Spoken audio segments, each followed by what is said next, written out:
I'm Heather. And I'm Bree. And welcome to Mother's Tea. We've got Alex Caporale here with us. We're so thankful that she's here. She is going to talk all about her IVF journey and just kind of tell us a little bit about yourself. This might be hard for some, but we're super excited about it. But Bree, how do you spell IVF? That, I don't know. I was trying to Google it earlier, but I couldn't find anything. I was like, E-Y-E. It didn't come up. Hot girl. E-F-F. IVF. E-F-F. There you go. No, but really, who are you? So I'm Alex Caporale. Heather asked me to come on here and talk about IVF for gender selection. We have 4 beautiful boys. And after we had our last son, I think some people talk about after they have their last kid, they feel done. Like they have an overwhelming sense of, I feel done. Agree. Like I am hit. This is how many kids I want. And we didn't feel that after Ranger. And it took a few years for us to kind of realize that we did want another kid.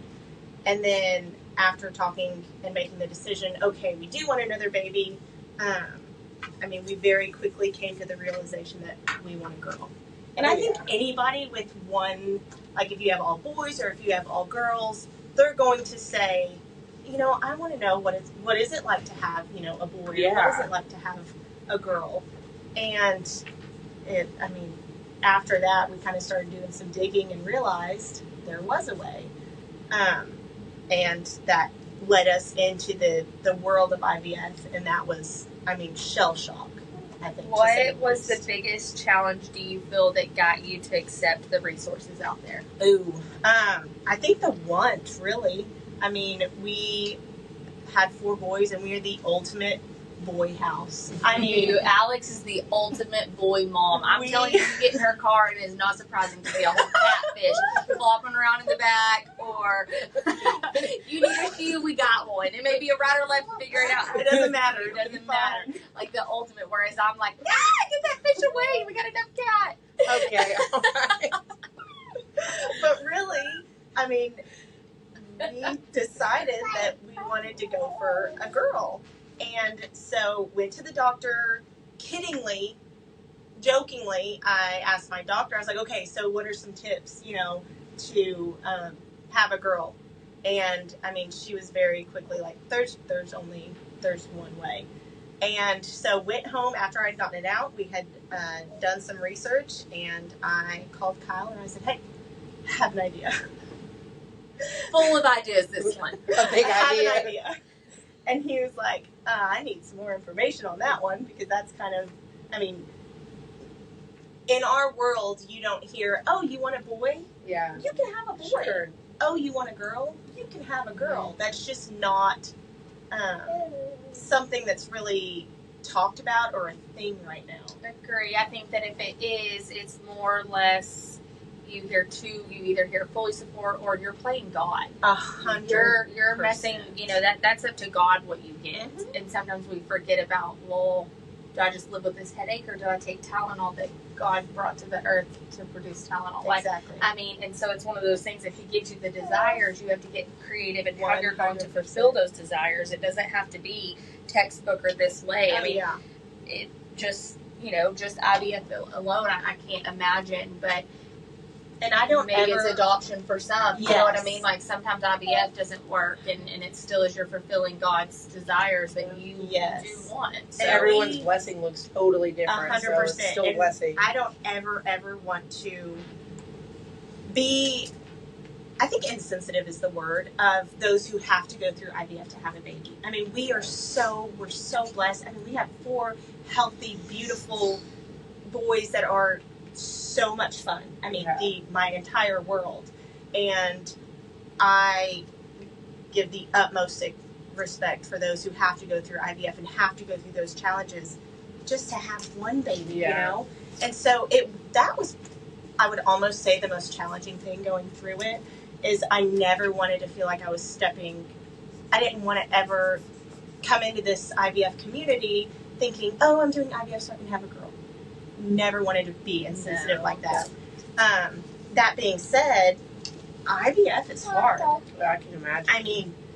when you, like I said, I had no idea about, anything IVF related. No, there's not a lot of education out there. TikTok has helped a lot. Yes, and then you going 100%. through it and seeing the support groups. Yes. But as far as IVF, I think we all just generally understand IVF is what I need to do to help me have a baby Exactly. that I can't. That it's either me or my partner. 100%. So this is the next step. Yes, exactly. Yeah. And so there was a Facebook group that I had joined, and that, torpedoed me into everything. Kind of posted a few things, had the sweetest lady message me saying, hey, there's actually a fertility clinic in Dallas that does IVF for gender selection. Because not every IVF clinic is doing that. Oh, I didn't know that. It's illegal in a couple countries, so there's a lot of people that actually come here to do it. So, that being said, made an appointment with Dr. Reed down in Dallas, and she immediately, it was during COVID, so we are doing a video session. Kyle's with me. We're about to ask all the questions, and in our living room, it's a family picture, and it's my husband and I and our 4 boys. And before I could even say a word, she's like, I already know why you're here. And it was just like a piece of like, I didn't have to say it, it was understood. She understands. Mm-hmm. And from then on, it was a journey, to say the least. The hormones, the emotions, everything you go through is, like I said, IVF is not a walk in the park. No. It is hard. Was not an easy thing to go through, while still being a mom and still going through, oh, my son has football practice, or this one has baseball practice, and putting on the face like, oh, everything's fine. I'm not stressed out that this might not work, or, this isn't going to happen for me. But then still be thankful that, for everything that you already have. Yes, and with the husband who works out of town. Yes, for 2 weeks at a time. Yes. And then my friends came into play. Heather, who's back here, I think she's behind the scenes. She is. The other Heather, like a record show. The other Heather. Say not the other Heather. Say yes. But she, when Kyle was gone, she was my right-hand girl. from giving me shots to appointments. Our transfer day. I'm pretty much a nurse now. Pretty much. For sure. Kyle didn't get to be there in our transfer. Ratchet. Stop. Florence Man, if I could only turn the video around, I'm not going You're not even wearing a bra. They're hung up. Oh, yeah. That's good, though, to have a support person. But yes, 100%, especially while he was gone. There. She was definitely, my right-hand girl for transfer. Heather was in the room. They had me laying up on the bed, FaceTiming Kyle so he can be there with me. And they bring in, it was the craziest thing, they bring you in a picture. They said, oh, she's de-thawed perfectly. And it's a picture of the egg and her hatching out of it. Like a cutest little duck I've ever seen. Not a chicken attack. But down. But really, they hand us the picture and they said, we'll be back in a minute. And then they came in with the tube. And it was, I think, the most surreal experience. And then you don't even know what really happened until after. And you're like, oh, wait, I just got pregnant. With 4 of the women in the room. That is so crazy. And then how long until you took a test? Oh, they say 2 weeks. And you did when you got home? Maybe. No, really. It was 3 days. And I think I tested positive on day 4. And then they do line progressions. And so I would take one. I took one that morning and I could kind of see it darkening. Took one that next evening, next morning. And finally I was like, okay, maybe this is going to work. But you're still kind of going back to the emotions part of IVF. You're still like, is this going to work? Did she implant where she was supposed to implant? Does it mean it was going to be 100%? Exactly. Yes. So because there's a chance of it failing, right? 100%. And miscarry. Yes. Unfortunately. Yes. And IVF, that's the crazy thing about it, is that it helps your odds that you are healthy and have had babies, but that doesn't mean it's a guarantee. It doesn't. There's so many people, especially in the Facebook group that I'm in, and it will break your heart. You know, you see these moms that have these beautiful, healthy children. They try IVF to have, you know, one of the certain gender, and then it doesn't work the first try. Then it doesn't work the second try. And then you just, like, your heart is breaking for them because you know that feeling of always looking to what's going to be the next failure. Mm. And that's, the or worst. trying to find a why. Yes. Is this wrong? Because I know that, you know, you had expressed that on, I don't know, I just feel like everything went so smoothly. Is that, where's my punishment exactly. going to come? Or where's the low going to come? And it's like, you are meant to have that. This is what God has for y'all. He wanted y'all to have Eloise. Mm-hmm. It just needed to go about a different way. 100%. It just needed to happen differently. And that's, I think, a big thing, especially for our family and friends. I mean, we were not quiet about doing IVF to have a girl. I was proud of what we were going through. I was so excited. And that takes a lot. Yes. Like, sometimes there's that happy medium of feeling like you have to tell everybody everything or not tell everybody anything. It's like, oh, where'd you get your shirt? I got it on clearance. Yes, or it's 100%. Like they didn't ask like how much it cost or why you got it or the process or, you know, whatever. I had extensions. We're not going to talk about the potato in the room right now, but so healthy. And so it's like, your hair looks so pretty. It's extensions that say it doesn't matter. So when did you feel like they were like, oh, you're pregnant, you're having a girl? Did you feel like you had to be like, yes, we did gender selection IVF? Did you get to a point where it was like, yes, we're having a girl? I think Heather could probably back me up on this, and Kyle too. But I was so excited from the get-go and sharing it. I mean, our boys were very involved with, oh, mom's taking shots. Why? Because she's trying to have a baby. Like, I mean, there was no secret. And we live in a very small town, so word gets, you know, around quickly. For sure.